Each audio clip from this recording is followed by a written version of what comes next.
ఈ రోజు మనం అనోవ్యులేషన్ అంటే అండం విడుదల కాకపోవడము. సో పీరియడ్స్ తో సంబంధం లేకుండా అండం విడుదల కరెక్ట్ టైంకి అవ్వకపోతే దీన్ని అనోవ్యులేషన్ అని చెప్తాం. సో అనోవ్యులేషన్ అనేది ఎప్పుడు జరుగుతుంది, అండం విడుదల కాకపోవడం అనేది ఎప్పుడు జరుగుతుందో తెలుసుకుందాం.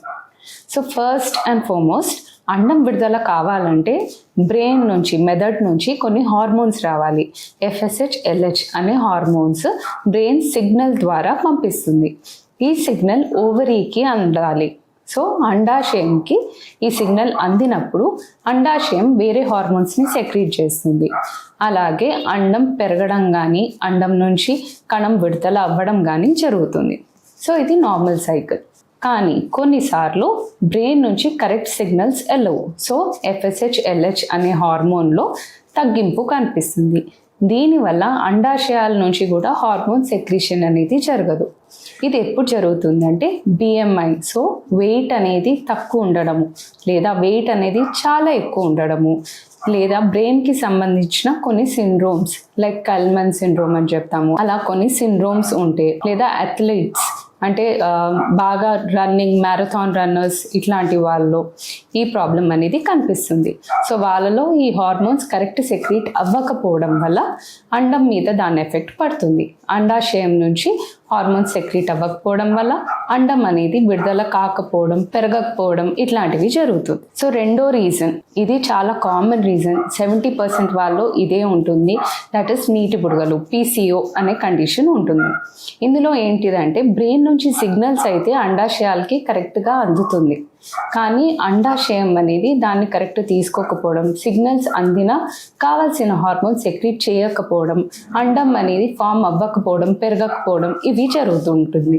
సో PCO వాళ్ళలో సెకండ్ ఉంటుంది, అంటే బ్రెయిన్ నుంచి సిగ్నల్స్ కరెక్ట్ అందుతుంది కానీ అండాశయాలు కరెక్ట్గా పనిచేయడం లేదు.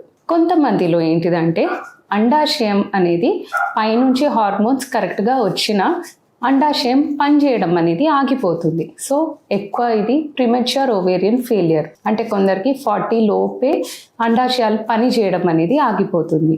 సో అండాశయం సెక్రీట్ చేయాల్సిన హార్మోన్ ఈస్ట్రోజన్ కానీ, ప్రొజెస్ట్రాన్ కానీ కరెక్ట్గా సెక్రీట్ చేయదు. ఓవరీ పదే పదే సిగ్నల్ ఇవ్వడం వల్ల, అంటే FSH, LH బ్రెయిన్ నుంచి వచ్చే హార్మోన్స్ అనేది పెరుగుతూ ఉంటుంది, సిగ్నల్ అనేది బ్రెయిన్ ఎక్కువ చేసుకుంటూ ఉంటుంది, బట్ స్టిల్ అండాశయం నేను పని చేయను అన్నట్టు కూర్చుంటుంది. So this is premature ovarian failure. Ovary అనేది ఫెయిల్ అవ్వడం వల్ల ఈ ప్రాబ్లం అనేది వస్తుంది.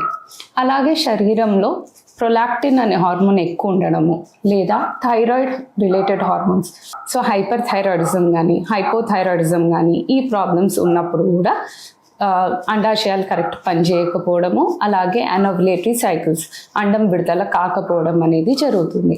సో ఇవన్నీ ఎట్లా ట్రీట్మెంట్ చేసుకోవచ్చు అంటే, ఇఫ్ ప్రొలాక్టిన్ ఇస్ హై, థైరాయిడ్లో ఏమైనా డిజార్డర్స్ ఉంటే దానికి సంబంధించి టాబ్లెట్స్ తీసుకుంటే సరిపోతుంది. అలాగే BMI కరెక్షన్ ఇవన్నీ చేసుకుంటే సరిపోతుంది. నీటి బుడగలకి దానికి సంబంధించిన ట్రీట్మెంట్, లేదా డైట్ ఫాలో అవ్వడము, ఎక్సర్సైజ్ రెగ్యులర్గా చేయడము, యోగా రెగ్యులర్గా చేయడము ఇవన్నీ పాటిస్తూ ఉంటే కరెక్షన్ అయిపోతుంది. మిగతా వాటికి కన్సల్ట్ డాక్టర్. ఫర్దర్ ఏమేమి ట్రీట్మెంట్ ఇన్వెస్టిగేషన్ అవసరమో అని చెక్ చేసి రీజన్ ఏంటో కనుక్కొని దానికి తగ్గట్టు ట్రీట్మెంట్ తీసుకుంటే సరిపోతుంది. Thank you.